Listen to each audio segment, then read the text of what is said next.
Hello, bienvenue dans cette nouvelle vidéo. J'ai vécu une journée particulièrement alignée et pleine de synchronicité hier. Et du coup, j'avais trop envie de vous en parler, de vous raconter ça en fait, tant que c'est bien présent dans ma tête. Parce qu'en fait, c'est ce qui se passe quand on atteint ce niveau d'alignement, de savoir qui on est, de savoir où on va. Et en même temps, ce niveau un petit peu magique de je sais où je vais et je me mets en action pour y aller. Et en même temps, je suis détachée du résultat. Parce que j'ai cette sorte de confiance où je sais que je vais y arriver d'une façon ou d'une autre. Je suis dans l'action. Je travaille aussi sur mon mindset, mon bien-être, etc. Et en fait, tous ces équilibres font qu'il y a juste des moments où la vie, elle est hyper fluide et ça se débloque. Et ça, c'est un bonheur. Et il y a des journées qui sont plus ou moins empreintes de ça. Mais hier, moi, c'était vraiment une journée full synchronicité, donc j'ai envie de vous raconter ça pour que vous puissiez un petit peu toucher du doigt à quoi ça peut ressembler pour vous aussi et du coup les résultats du coaching que vous pouvez réaliser avec moi. Voilà. Du coup, je rappelle que je suis coach de vie et conférencière. Je travaille avec vous sur votre vie intérieure, donc sur vos émotions, vos relations, la communication, comment vous vous sentez, etc. au quotidien, votre motivation, et aussi sur le passage à l'action. Ceci était mon alarme de au cas où je me réveille pas, mais j'étais réveillée. Voilà. Du coup, le côté aussi passage à l'action pour réaliser vos objectifs. Et en plus de ces cordes-là, j'aime beaucoup, une fois qu'on a un petit peu bossé à l'intérieur, bosser à l'extérieur de vous et de travailler sur votre style pour qu'il soit vraiment à votre service. Bosser sur votre déco aussi et votre organisation. Pareil, pour que vous vous leviez le matin, vous êtes serein, vous avez envie d'y aller, ça porte vos projets, ça porte votre énergie. Et sur la cuisine aussi, parce qu'on est ce qu'on mange, que c'est un truc qu'on fait 3 fois par jour minimum et qui est hyper important dans les besoins essentiels. Et donc je vous apprends également à savoir en fait ce que vous voulez manger au quotidien et cuisiner ça de façon facile, agréable. Par exemple, pour moi, les 3 critères sur la cuisine, c'est que ce soit hyper gourmand, sain et en même temps facile à préparer. Voilà. Donc après, chacun a ses petits critères. Mais bon, c'est pour vous donner une idée. Et du coup, ce que je vous propose comme service, c'est de vous accompagner sur 3 mois, parce que c'est vraiment là qu'on peut avoir des transformations profondes, en individuel une fois par semaine. Donc c'est mon programme Lumineux Lumineuse. Je vous invite aussi à regarder mon programme en collectif, pareil, 1 heure par semaine. C'est un abonnement de 50 € par mois et que vous pouvez utiliser autant que vous voulez. Donc ça permet de se rejoindre et de partager tout ça chaque semaine. Voilà, et puis après j'ai des séances à la carte où là c'est vraiment plus un besoin de clarté ou de priorisation ou de passage à l'action à un instant T sur une ou plusieurs séances. Voilà comment je vous accompagne. Et j'organise aussi plein d'événements avec des collègues dans le bien-être. La prochaine est le 12 juin, la prochaine retraite. C'est le 12 juin à Marseille, ce sera sur la journée. Ce sera avec ma super copine Claire qui est prof de yoga et aussi artiste. Et bref, on vous prépare une super journée près des Catalans et aussi à la plage avec brunch vegan maison, cercle de femmes d'ouverture, de clôture. Il y aura du yoga bien sûr, du pranayama sur la plage. Il y aura également du coaching collectif avec des ateliers créatifs, ça va être trop chouette. Donc n'hésitez pas à me contacter si vous voulez en savoir plus. Je vais commencer la com très bientôt. Je reviens à mes moutons. Et je vous parle du coup de cette journée incroyable qui m'est arrivée hier. Pour vous donner une idée, en ce moment je vous parle de ma routine. J'ai une routine du matin, une routine du soir. Le matin, je me réveille, je fais une petite visualisation sur mon corps, etc. Méditation, visualisation. Ensuite, je vais allumer une bougie, parfois un encens, mettre une petite musique douce, écrire mes rêves pour rester en contact avec mon inconscient. Si j'ai des pensées aussi, je peux les écrire. Et puis voilà, ensuite je vis ma journée. J'aime bien essayer d'écouter des affirmations sur des choses que je veux dans ma vie dans la journée. Je vous recommande pour cela les affirmations de Louise Hay, qui est vraiment une prêtresse, une grande figure des affirmations depuis très longtemps. Je vous mettrai la vidéo en description là-dessus. Et le soir, du coup, ma routine du soir, c'est assez simple aussi. C'est du coup lire. Donc en ce moment, je lis L'Art du bonheur du Dalai Lama. Et ensuite, je fais ma petite visualisation, la même que le matin, pour m'endormir et me connecter à mon corps. Voilà. J'en profite pour vous partager ça. Et je vous parle de ça parce que du coup, c'est assez fou dans ce livre du Dalai Lama, parce que chaque jour, je lis quelques pages, et chaque jour, ces pages correspondent extrêmement bien à ce que je suis en train de traverser, d'avancer, de vivre, etc. Et donc, nous sommes vendredi, donc mercredi soir. J'ai lu un nouveau chapitre sur la souffrance, le fait d'accepter la souffrance dans la vie. C'est un travail que je fais depuis longtemps et qui est un gros travail pour moi. D'accepter la souffrance qui est inhérente à la vie, de pas détourner le regard, de pas la nier, de pas l'éviter à tout prix, mais juste d'accepter que, voilà, on a des émotions qui sont désagréables, il y a des choses qui se passent dans la vie qui sont dures, et en fait, plus on les accepte, plus on traverse ces émotions, et moins de temps ça dure, moins de temps ça nous mine, et moins les sentiments restent longtemps. Puisque des émotions qu'on ne gère pas sur un instant T, qu'on ne traverse pas, deviennent des sentiments. Par exemple, pour la colère, le ressentiment, pour la tristesse, la dépression. Donc c'est quand même, pour la peur, l'anxiété. Donc voilà, c'est quand même des vraies conséquences, et des sentiments vont être beaucoup plus difficiles à travailler que des émotions, puisque des émotions, par définition, c'est fugace, et il suffit de les traverser pour qu'elles s'en aillent en fait. Petit point émotion, sentiment. Donc, je lisais le Dalai Lama, j'ai lu ce chapitre sur la souffrance, et je me suis dit, waouh, j'ai envie de continuer à travailler cette chose dans ma vie là, parce que voilà, j'aime tellement la vie que j'ai tendance à être beaucoup dans le côté positif, et parfois je squeeze un peu le négatif, ou le désagréable. Bref. Le lendemain, donc ma journée assez incroyable d'hier, je rencontre une de mes amies pour aller coworker ensemble. J'aime tellement travailler avec des amis, c'est incroyable. Gratitude pour ça. Qui sur le chemin me dit que ça va bien, mais elle a eu une nouvelle un petit peu difficile.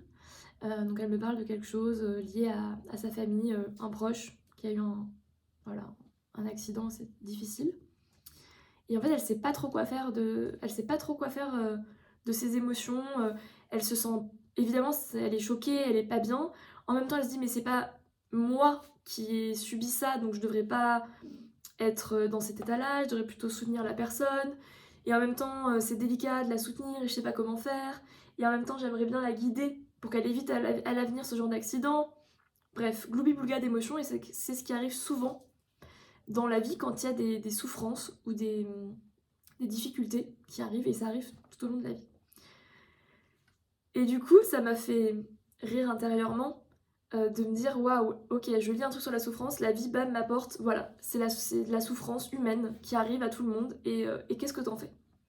Ce que j'ai fait, c'est d'abord que j'ai accepté mes émotions. Je me suis dit, waouh, ok, j'étais dans la compassion. Il y a tout un chapitre sur la compassion du Dalai Lama, donc je me suis vraiment mise dans cette posture de compassion en me disant, bah ouais, on est tous des humains, et parfois on vit des choses hyper difficiles par procuration de nos proches, de choses comme ça. Et il faut savoir que l'humain, il est aussi fait pour être compatissant. Par exemple, les larmes, quand on pleure, les larmes sont faites pour attirer les autres humains. En fait, on est, j'allais dire compelled en anglais, on est attiré par quelqu'un qui pleure, on va avoir un réflexe de venir le consoler, de venir le câliner. C'est vraiment quelque chose d'inhérent à la nature humaine. Donc bref, j'ai été dans cette posture de compassion, et ensuite je me suis dit mais comment effectivement, enfin elle était un petit peu perdue, et je me suis dit mais effectivement comment faire face à cette souffrance. Et donc je lui ai distillé les 3 conseils qui me sont venus à ce moment-là et que je trouve vraiment intéressants, et c'est ce que j'applique dans ma vie effectivement face à la souffrance et face aux obstacles et aux difficultés. Pour moi, la première étape, ça va être vraiment d'accepter ces émotions, les accueillir, de se dire bah ouais, je suis choquée, ouais, je suis triste, ouais, je suis en colère, ouais, c'est dur, je suis confuse, bref, tout ce qu'on ressent, les accueillir, voilà, vraiment être en bienveillance avec soi, être déjà en soutien de soi-même, parce qu'en fait, on va pouvoir soutenir nos proches et les autres quand on va d'abord s'accueillir et se soutenir soi-même. Donc, accueillir ses émotions, étape numéro 1. Étape numéro 2, en parler autour de soi. Dans les difficultés dans la vie, vraiment, ce qui m'a le plus aidé, c'est que ça arrête de tourner dans ma tête et que j'en parle, que je communique ces difficultés. Faut pas se dire que ça va plomber les autres ou qu'on va mettre une mauvaise ambiance. En fait, on est sur Terre pour ça. Et surtout, on a des relations, on entretient des relations avec nos proches pour célébrer les moments de joie, de fierté, les fêtes, et aussi pour être là dans les moments difficiles. C'est un sujet dont j'ai pas mal parlé cet hiver, notamment souvent l'hiver, il y a pas mal d'introspection, etc. À beaucoup de gens dans mon entourage qui osaient pas forcément me partager des trucs difficiles, et je leur disais, mais en fait, le fait que tu me partages tes difficultés, ta souffrance, etc., ça ne fait que renforcer nos relations. Et en fait, je suis sûre que vous pouvez vous rendre compte que vous avez sûrement déjà eu des relations où vous ne partagez que du positif, ou bien vous voyez juste pour des soirées, pour machin. C'est cool, c'est très sympa, mais c'est rarement des relations profondes. En fait, ce qui soude les humains, c'est souvent les difficultés. Alors ça veut pas dire qu'il faut parler que de ça, mais en tout cas, les relations qui sont saines et profondes et solides, qui nous accompagnent au long de la vie, en général, c'est des personnes avec qui on partage nos hauts, on célèbre, on fête, et en même temps, on chiale ensemble et on parle de nos difficultés et on est là quand c'est difficile. Et c'est ça la vie en fait, et c'est ça la magie de la vie. Bref, parenthèse sur la souffrance, etc. Et je termine du coup le troisième conseil. Le troisième conseil pour moi, ça va vraiment être ensuite d'agir. L'action, ça aide beaucoup aussi à passer après les émotions. Donc on accueille ces émotions, on les partage pour recevoir de la compassion et du soutien en fait. Et ensuite, nous, on va être capable de donner notre soutien aux personnes en question. Et ce qui est très important à cet endroit-là, c'est vraiment d'être aligné, authentique et de faire les choses pour soi et pas pour les autres. Dans ce cas-là, je lui ai dit, comment est-ce que tu as envie d'agir par rapport à ce proche? Qu'est-ce que tu as envie de lui transmettre? Est-ce que c'est du soutien? Est-ce que c'est de l'amour? Est-ce que c'est de la bienveillance? Est-ce que tu as envie de le prendre dans tes bras? Est-ce que tu as envie de lui envoyer un message d'amour? Est-ce que tu as envie de l'appeler? En fait, il faut faire les choses pour soi, parce que si on le fait pour les autres, déjà de 1, c'est pas aligné. Ça veut dire qu'on veut entre guillemets avoir un impact sur les autres, les changer, modifier leur comportement, sachant qu'on n'a pas de prise sur ce que les gens font. On peut être là pour eux, on peut leur transmettre des énergies, des émotions, on peut les accompagner sur leur chemin, mais on ne pourra jamais dévier leur chemin, choisir leur chemin à leur place, c'est pas possible. Et plus tôt on s'en rend compte, et mieux on vit sa vie. Donc je lui ai dit ensuite, voilà, qu'est-ce que tu veux faire par rapport à ce proche-là? Comment tu as envie de réagir? Et je vous vois, là, les petits syndromes du sauveur, parce que j'étais la même personne. La meilleure chose que vous puissiez faire quand il y a des personnes qui se mettent en danger, qui ont des difficultés, qui ont des choses comme ça chroniques, difficiles, c'est d'être là pour ces personnes si vous le souhaitez, vous en avez l'énergie et l'envie, très important. Pas de sacrifice. En fait, dès que vous allez vous sacrifier, ça va être mauvais pour vous, ça va être mauvais pour la personne, parce que vous allez être dans le ressentiment, dans la colère, dans l'épuisement. Il n'y a rien qui va, ok? Ça, c'est la beauté de l'univers, c'est que quand on comprend ces quelques lois, quand on est aligné, qu'on fait les choses pour soi, tout se passe bien. Quand on est par monts et par vaux, on essaie de changer les gens et tout, ça finit mal. Dans mon expérience, j'ai eu un proche qui comme ça, avait des comportements à répétition nocifs pour sa personne. Et un autre proche qui était tout le temps là dans le sacrifice, en train de le protéger, etc. Finalement, du coup, la personne, ça l'a pas aidé à se sortir de ça. Et la personne qui accompagnait, qui soutenait, qui était en sacrifice et en protection, en fait, elle s'est épuisée. Et du coup, les deux personnes étaient super malheureuses et ça les a desservies. Et c'est toujours ça qui se passe quand on veut contrôler une situation ou protéger quelqu'un, etc. Ça le dessert lui et ça nous dessert nous. Donc s'il vous plaît, agissez depuis votre cœur, depuis votre intuition, depuis votre envie profonde, et en général, la meilleure chose que vous puissiez faire avec vos proches, c'est de leur donner de l'amour, de leur donner du soutien, d'être là avec eux sur le chemin. Et surtout de poser vos limites. Parce que dans ce genre de comportement, il y a souvent des débordements, il y a souvent des choses qui ne nous vont pas, qui nous conviennent pas, avec lesquelles on n'est pas d'accord, et c'est ça qui est dur aussi. Et ça, c'est important de le dire. Parce qu'une personne qui a un comportement nocif, si on lui dit par un moment, là, ça c'est non, ça avec moi, c'est pas possible. Quand tu fais ça, je ne suis pas là. Ou quand tu fais ça, je ne suis pas d'accord, je m'en vais. Ça va permettre aussi à la personne de se remettre dans le cadre de la société, de la vie, de ce qui est ok, de ce qui est pas ok. Et après, ça c'est... On n'a pas le contrôle là-dessus. Peut-être que ça va l'aider du coup à se dire ok, je peux pas faire ça, en fait c'est pas ok. et ça va l'amener vers un meilleur chemin, et ça c'est super. Et peut-être, et c'est possible, et moi ça m'est arrivé, peut-être que la personne elle est pas capable à ce moment-là de dire bah ouais, je suis désolée, je vais essayer de faire mieux, et qu'elle continue sur son chemin tout pourri. Et dans ces cas-là, on ne peut rien faire. Il faut accepter ça. Il faut accepter d'être là quand ça nous convient, quand c'est ok pour nous de soutenir, et que si à un moment il y a des comportements qui ne nous conviennent pas, et que c'est plus ok de soutenir, et ben c'est plus ok de soutenir. Voilà, très important. Je continue sur ma journée. Voilà, c'était un gros chapitre, mais il y a beaucoup de choses à dire et c'est très intéressant et je vous accompagne vraiment là-dessus, moi, sur la gestion des émotions, la gestion des relations, votre alignement, le fait de faire les choses pour vous et donc d'aider au mieux les autres. Enfin, ça me passionne, c'est hyper intéressant. Je vais à ce coworking avec mon amie. Une autre amie nous rejoint à ce moment-là pour travailler, etc.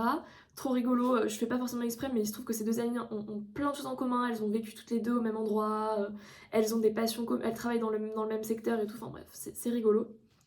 On travaille, c'est très sympa et tout. Et c'est drôle parce que sur la route de ce café, on croise une première personne qui nous dit « Ah les filles, ça fait longtemps que je vous ai pas vu et tout ». On se retourne et en fait il se trouve que c'est un commerçant du quartier qui a un café brocante friperie où moi je vais très souvent, j'amène toujours mes potes là-bas.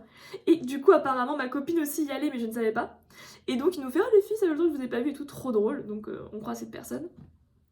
Et 2 secondes après, je croise une autre personne à vélo que j'avais rencontrée la veille dans mon coworking, donc hyper drôle, je la croise, on se dit coucou, voilà. C'est ce genre de journée où de toute façon il arrive 1203 choses par hasard, des synchronicités, c'est très rigolo. Donc je me dis trop marrant parce que j'aurais croisé cette personne la veille, je ne la connaissais pas. Trop marrant. Faut savoir aussi qu'à Marseille, j'ai l'impression que moi en tout cas je croise vraiment 1000 personnes alors que je n'en connais que peu. C'est très drôle. Je dis toujours à Paris, je connais tout le monde mais je croise personne. À Marseille, je connais personne mais je croise tout le monde. Voilà, c'est la vie, c'est comme ça. Peut-être que je suis très alignée aussi dans cette ville et je pense que c'est totalement le cas. Bref. Donc on continue notre journée. On brunch là-bas, c'est hyper sympa, très sympa. On continue la journée, j'essaie de ne pas oublier de détails. Je vais ensuite du coup dans mon coworking parce que j'ai un after work juste après. Donc j'ai mon coaching là-bas, ça se passe super bien, machin. Et je vais à l'afterwork organisé par mon coworking. Donc trop sympa, principalement des gens que je ne connais pas parce que, bref, j'étais par Mons et par Vaux, donc je connais pas trop les têtes là-bas. Mais j'arrive, je suis super contente, il y a des pizzas, il y a des cocktails, ça fait trop plaisir. Il y a de la musique live, très sympa. Et là, s'enchaînent des gens hyper bienveillants qui me donnent plein de ressources pour continuer à développer mon business, alors que en soi, j'étais juste là pour chiller et vivre ma meilleure vie. Et le fait est que les gens étaient trop sympas. Donc je rencontre une première personne, il se trouve qu'elle est coach également, coach pro. Trop rigolo, on parle de nos métiers. Elle me donne une école ici que je peux contacter. 2 secondes après, elle parle avec un mec, alors je lui demande ce qu'il fait.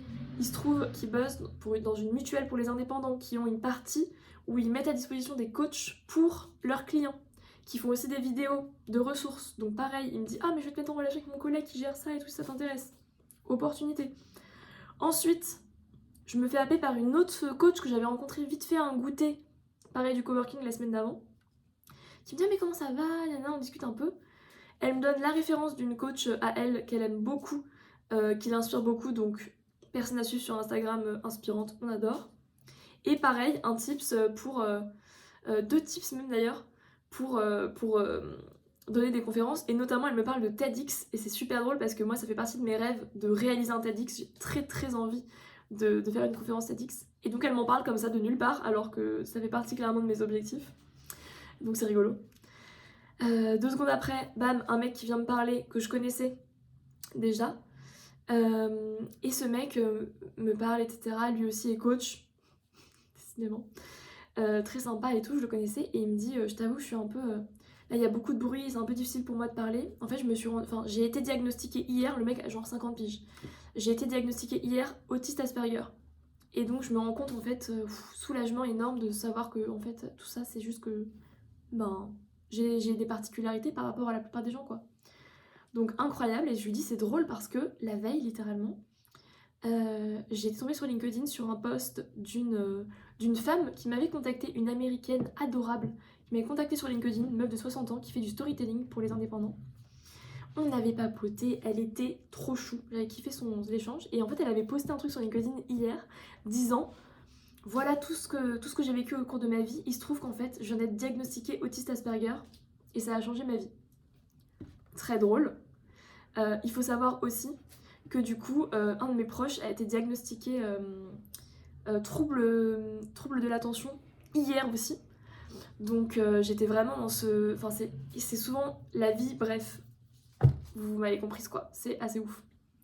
Plein de gens qui luttent un peu dans la vie parce qu'ils se sentent différents et qui finalement comprennent pourquoi, comprennent leur originalité, leur particularité, et du coup on se mélange de à la fois pas forcément agréable de se sentir différent et en même temps soulagement de comprendre pourquoi toutes ces difficultés. Donc c'est très drôle et vous verrez que ça revient dans ma soirée. Donc ce mec, et c'est marrant parce que quand je parle avec lui, bon la conversation se tasse, la musique est sympa et tout, et j'ai une intuition de me retourner. Je sens qu'il y a un groupe de gens derrière moi. J'ai juste envie de me retourner et de faire coucou alors que je ne connais absolument pas ces gens. Donc comme j'ai lâché prise sur un peu tout ça, je me retourne et je fais coucou. Il se trouve qu'il y a 3 personnes. Il y a un mec et 2 meufs. Un des mecs et une des meufs bossent dans la même boîte pour des énergies renouvelables, donc hyper engagés et tout, trop intéressant. Ils ont tous mon âge, ils ont l'air hyper sympas, je pense totalement que ça va devenir mes potes. Et une autre fille qui est, elle bosse elle récupère les invendus dans la mode et en fait elle a des outlets pour du coup les revaloriser plutôt qu'ils soient brûlés et tout, donc pareil, assez intéressant. Et bref, et du coup moi je leur parle de mon métier rapidement et là je vois que ça intéresse de ouf le coaching, ils sont super intéressés, du coup on discute, on rigole de ouf, enfin trop sympa. Et du coup voilà, enfin des gens trop sympas qui peuvent potentiellement devenir mes potes. Une des filles qui me dit oh là là mais moi j'aurais trop besoin d'un coaching love, trop du mal à trouver quelqu'un et tout, c'est vraiment quelque chose d'important pour moi et franchement je galère et tout. Donc peut-être une future cliente, franchement je lui souhaite de se faire accompagner pour avancer sur ça. Et le mec, bref, de fil en aiguille, je parle aussi du fait que donc, je coach sur le style, sur le rangement, la déco et également sur la cuisine. Et le mec me dit ah là là, mais le style, mais moi j'aurais trop besoin d'un coaching en style parce que je suis un mec hyper sympa, hyper ouvert et tout, mais en fait tu me connais pas du tout et parfois je vois des gens dans la rue, je me dis mais ouais mais lui il est trop stylé et en même temps je mettrais pas du tout ses vêtements mais et je lui dis bah ouais en fait c'est les gens qui sont alignés, qui savent qui ils sont et qui s'habillent en fonction de la personnalité. Souvent ils nous paraissent hyper stylés, parfois ils peuvent avoir juste un jean t-shirt mais ils vont rayonner un truc parce qu'en fait c'est leur personnalité et ils sont bien dans leur basket. Donc peut-être un nouveau client également sur le style, ça serait super chouette. Et finalement, ils parlent aussi de baignade, donc je leur dis bah voilà, venez, on fait un groupe nage sur Marseille et tout. Donc voilà, nouveau pote, trop sympa. Donc je termine ma soirée là-dessus, je suis en mode waouh, beaucoup de contacts, beaucoup de gens hyper ouverts, hyper sympas. Ah oui, je vous ai même pas raconté. À un moment, on sort pour féliciter les musiciens, qui étaient vraiment forts, ils chantaient, ils jouaient plusieurs instruments et tout. Moi maintenant, j'assume beaucoup plus aussi le fait que je chante, que je fais de la musique, que j'adore ça. Du coup, je leur dis avec beaucoup de tranquillité que voilà, moi je chante en tout cas, que j'ai adoré ce qu'ils faisaient et que si à un moment ils veulent faire un bœuf, un concert, peu importe, en tout cas ça me ferait plaisir de chanter avec eux. Donc je leur donne cette info. Et puis je vérifie que... Ouais, tout va bien. Donc c'est rigolo et c'est marrant parce que je leur demande du coup ce qu'ils font et il y a un des mecs qui bosse dans le social, donc je lui explique que bah, moi j'accompagne aussi des jeunes travailleuses en foyer avec le coaching. Et donc on parle voilà, de l'accompagnement social, l'insertion, etc. Et du coup les mecs, il y a 2 mecs qui bossent dans le social, trop sympa, me donnent aussi plein d'endroits où je pourrais aller proposer mes services, donc trop sympa. Donc soirée à la fois fun, en même temps utile, mais alors que je n'attendais pas grand chose. Et voilà, trop sympa, trop chouette. Je vous raconte la suite. Ensuite j'avais du coup un concert de cumbia, électro-cumbia, donc c'est de la musique latine, avec des copines, trop contente d'y aller, donc je quitte l'afterwork, je vais à ce concert de cumbia avec des copines. Je les rejoins, c'est trop sympa, on danse comme jamais, moi ça faisait longtemps que j'avais pas dansé à fond, ça fait du bien, je suis trop heureuse, je me sens trop bien.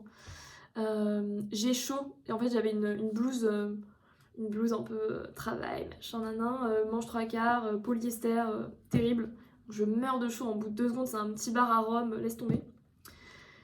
Ni une ni deux, truc que j'aurais jamais fait avant. Avant, j'étais en mode, bon bah, je sais pas trop quoi faire, j'ai un peu chaud. Aujourd'hui, je me dis, qu'est-ce que j'ai dans mon sac? Un foulard, parce qu'il faut savoir qu'il y a une tempête de grêle pendant l'afterwork, donc vraiment tout le monde est en ciré. C'est très rare à Marseille, mais voilà, tout le monde est bien couvert et tout. Moi, je meurs de chaud. Je passe aux toilettes, je récupère le foulard que j'avais, petit carré, bandeau, je ressors à moitié nue, je m'en bats les couilles. Voilà, ça c'est la nouvelle Julia aussi. J'ai chaud, ben je trouve des solutions. On voit mon corps, je m'en fiche. Voire même, ça me fait plaisir parce que du coup, j'ouvre des brèches, j'habitue les gens à avoir des corps. Voilà. Parfait, imparfait, on s'en fout. J'habitue des gens à voir à voir du coup moi qui danse comme une ouf, en bandeau, foulard improvisé, avec mon petit bidon qui fait blou blou blou blou blou. Et moi je me sens trop bien, je me sens super puissante. Les gens kiffent ma vibe, c'est trop sympa et en même temps j'incarne le changement que je veux voir dans le monde. Hashtag Gandhi, toi-même tu connais.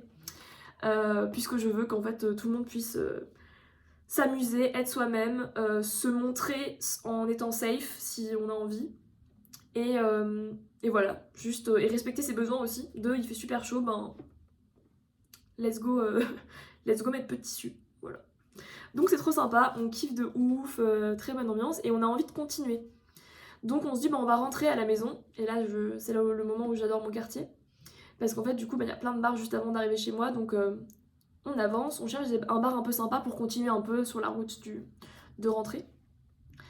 Et on rentre dans un premier bar où il y a de la musique et là trop marrant, une fille me regarde, je la regarde, je dis mais merde, mais on se connaît et tout, je dis mais d'où on se connaît? Elle me dit mais c'est les Genuine Women, donc un réseau de femmes entrepreneurs que j'ai rejoint il y a quelques semaines. Et effectivement, on s'est croisés à un afterwork la semaine d'avant.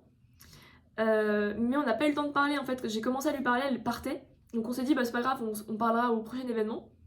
Mais du coup, elle me dit trop marrant, c'est des potes qui mixent, ils font un festival bientôt, donc on discute, trop drôle. Finalement, c'est pas trop notre cam, c'est très électro. On avance, deuxième bar, musique. Petite vibe un peu électro, mais surtout musique du monde et tout, machin, on adore, on rentre, on commence à danser. Et là, je vous le donne en mille. Une personne rentre, une fille rentre, et je me dis, mais je connais cette fille. Et en fait, c'est une fille qui m'a contactée sur Instagram. J'avoue que je ne sais même pas comment est-ce qu'on s'est connecté sur Instagram. Elle m'a contactée sur Instagram, elle m'a dit, putain, mais meuf, tu vis à Marseille, il faut trop qu'on se voit. Du coup, je lui ai dit, bah oui, grave. Et donc, ça fait en fait, mais vraiment plusieurs mois qu'on essaie de se caler un café, et puis à chaque fois, on a un truc, et après on oublie, et puis on se relance, et moi, c'est sur ma to-do de la relancer. Et je la vois, je me dis, mais non, mais trop marrant, en vrai, elle est là. Je cours après elle dans le bar pour la récupérer, lui dire meuf, trop drôle et tout. Elle fait mais c'est fou que tu sois là et tout. Et je lui dis mais qu'est-ce que tu fais là et tout. Et elle me dit c'est ma soirée de vernissage. Donc en fait c'était la soirée littéralement de cette meuf que je voulais rencontrer depuis des mois. Et en fait elle est notamment illustratrice et donc je vois qu'effectivement au mur il y a plein de dessins super beaux et tout. Je vous mettrai les refs en bas de la vidéo comme ça si vous voulez aller voir et si vous voulez acheter son art, go go go. Et donc, je suis mort de rire. Elle me dit, le DJ, là, trop sympa, c'est mon pote. Voilà d'ailleurs des potes. Je voulais en plus te les présenter parce que je pense que vous êtes trop sur la même longueur d'onde et tout. J'adore. Dont, c'est hyper drôle, une fille en situation de handicap qui s'appelle Julia aussi. Genre vraiment, au bout d'un moment, l'univers, je suis en mode, bah frère, vas-y, go. Rencontrons des gens, mets-moi des... Voilà. Donc, je suis trop fan. Des gens trop sympas, j'adore. Et cerise sur le gâteau, pour boucler la boucle. Elle me dit, voilà, en fait, moi, je travaille beaucoup le rapport à l'espace, au temps, parce que je suis souvent dans ma tête, et donc parfois, je me sens pas vraiment connectée aux gens et au moment présent, etc. Parce qu'en fait, je suis diagnostiquée trouble de l'attention. Et là, je me dis, cette journée, que des... Voilà, bref. Donc, bouclé, on continue à danser, c'est trop sympa. Je rentre chez moi et je suis en mode, mais c'est quoi cette journée en fait? C'est... Et en fait, je sais ce que c'est. Je sais exactement ce que c'est. C'est une journée où à la fois j'ai avancé sur mon chemin, j'ai pris des actions, en même temps j'étais dans le kiff, j'étais dans le partage, j'ai fait se rencontrer des potes, j'ai rencontré des gens, j'ai croisé des gens par hasard. J'étais dans l'ouverture. Et juste en fait, quand on arrive à mettre toutes ces petites briques ensemble, la vie elle déroule quoi. Elle y va, elle t'emmène, elle te dit allez frère, tiens, t'as besoin de ça, voilà, tu voulais rencontrer telle personne, tiens. Et c'est un petit peu la magie des synchronicités. Voilà, donc je voulais vous raconter cette journée avant d'en oublier les détails. J'espère que ça vous a plu, intéressé, diverti, inspiré aussi. Et puis vous savez où me joindre si vous avez envie de travailler avec moi. En tout cas, moi j'ai hâte de travailler avec vous et de transformer vos vies ensemble. Donc je vous dis à très bientôt pour une prochaine vidéo. Et n'hésitez pas si vous voulez que j'aborde des sujets ou si vous avez des idées de vidéos, dites-moi. Moi c'est pas les idées qui manquent, mais comme ça je pourrais en tout cas faire des featuring entre mes idées, vos idées et répondre au mieux à vos besoins et vous aider au max. Voilà. Passez une bonne journée et je vous fais plein de bisous, à bientôt!